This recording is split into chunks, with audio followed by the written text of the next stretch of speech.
We're going to jump right into a topic that for so many families is a nightly reality. It's a challenge that's way more than just a bad night's sleep. We're talking about Rett Syndrome and what it does to the brain's ability to rest. So let's just start with this number because it's huge. A staggering 80% of individuals with Rett syndrome deal with really significant, often severe sleep problems. We're not talking about a rough week here and there. This is a chronic, nightly struggle for most families. And we're going to get into the science of why. Welcome to Sleepedia, a corner of the internet dedicated to the science of sleep and circadian rhythms. You know, this quote from a caregiver just says it all, doesn't it? It's not just about waking up. It's these really confusing, intense nighttime behaviors, like unexplained laughing, or what they call popcorn sleep, just popping up and down all night. It really paints a picture. And the most important thing to get is that these things, they have a deep biological reason. So let's make that shift. Let's move from the emotional reality of what these nights feel like to the science behind them. Because really understanding the why is the absolute first step toward finding things that can actually help. So for anyone who might be new to this, what exactly is Rett syndrome? Well, it's a rare genetic disorder, and it's caused by a mutation in one specific gene. It's called MECP2. It almost always affects girls, and one of the things people first notice is a regression, a loss of skills, like losing the ability to use their hands or to speak. Okay, so that MECP2 gene, this is the key. I want you to think of it like the brain's master volume knob. Its job is to turn up or turn down a whole bunch of other genes that are just crucial for the brain to develop properly. So when that volume knob is broken, it doesn't just mess with things like speech or movement. It throws off the entire system that controls all our automatic functions. And yep, that includes our sleep-wake cycle. And that right there brings us to the very heart of the sleep problem.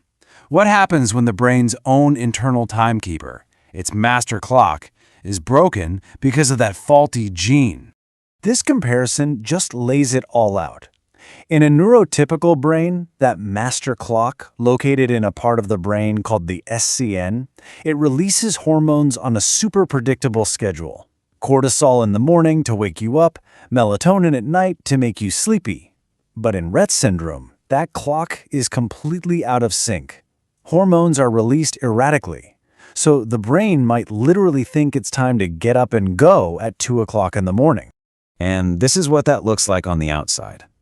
All those confusing behaviors, the sudden laughing, the teeth grinding, that popcorn sleep, they aren't behavioral issues. They're not tantrums. They are the physical symptoms of an internal clock that has gone completely haywire.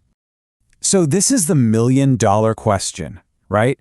If you can't just sleep train a brain that is biologically on the wrong time zone, what in the world can you do? Let's pivot now from the problem to what might actually work. Okay, melatonin.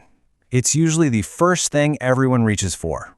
And look, it can help, but we have to have realistic expectations. It's pretty good for helping someone fall asleep faster, but keeping them asleep all night, not so much. Why? Because the root cause, that out-of-sync clock, is still ticking away on its own schedule. So if melatonin isn't a magic bullet, what else is there? The whole mindset here needs to shift. The goal isn't to fight against the brain's biology. It's to support that clock when it can't fully support itself. I love this three-step approach because it's so practical. It's a mix of biology and environment. First, check for physical things like low iron, which can make things way worse. Second, you have to make the external cues for day and night as strong as possible. And third, you've got to play detective and look for hidden pain, like reflux, that could be waking them up. Let's talk about that morning cue. This is so important. Because the internal clock is weak, the external signal has to be incredibly powerful. We're talking as soon as it's time to wake up, you blast that room with bright light. It's like hitting a giant reset button for the brain's clock every single morning.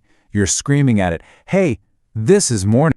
And the flip side is just as crucial, the evening cue.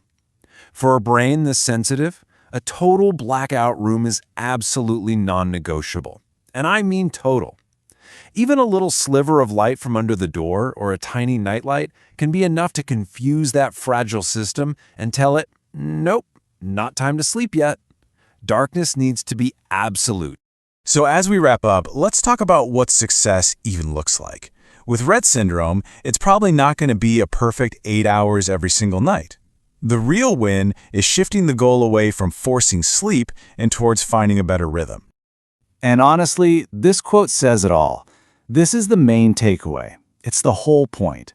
Success isn't about fighting the biology, it's about supporting it with those strong light cues, by managing pain, by checking iron levels. It's about creating the best possible environment for the brain to do what it needs to do.